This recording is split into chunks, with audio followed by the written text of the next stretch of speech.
राज्याच्या विविध भागात पावसाला सुरुवात झाली आहे। उस्मानाबाद, बीड, पंढरपूर आणि जळगावमध्ये पावसाने हजेरी लावली आहे आणि महाराष्ट्राच्या सर्वदूर भागामध्ये आता ही पाण्याची दृश्य पाहायला मिळत आहेत। खरं तर महाराष्ट्र तहानलेला होता, दुष्काळामुळे होरपळलेला आहे महाराष्ट्रात, मराठवाड्यामध्ये हे पाणी आता पाहायला मिळतंय।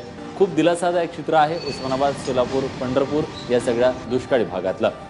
विजांच्या कडकडाटासह उस्मानाबादमध्ये पावसाने हजेरी लावलेली आहे। तब्बल आठवड्याभराच्या विश्रांतीनंतर तिकडे उस्मानाबादमध्ये पाऊस आला।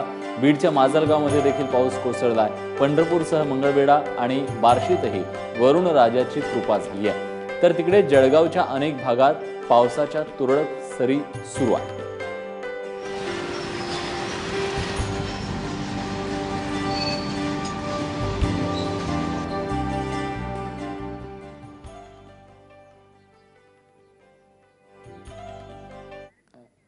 खरं तर महाराष्ट्रात आधी आला, पण मुंबईमध्ये पहिल्यांदा पाऊस येतो। पण मुंबईकरांचा आजचा रविवार पावसाच्या आगमनाने गारेगार झाला।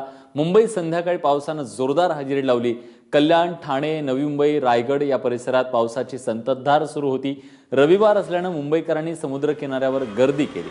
मात्र तासाभराच्या पावसामुळे दादरचा हिंदमाता परिसर, किंग सर्कल, NC केळकर मार्ग, रानडे रोडवर पाणी साचलं आणि त्यामुळे काही वेळासाठी ट्रॅफिक जाम झालं। दरम्यान तासाभराच्या पावसाने मुंबईत काही ठिकाणी पाणी साचलं असून मोठा पाऊस अजून व्हायचा आहे, त्यामुळे मुंबईची तुंबापुरी होण्याची शक्यता वर्तवली जाते।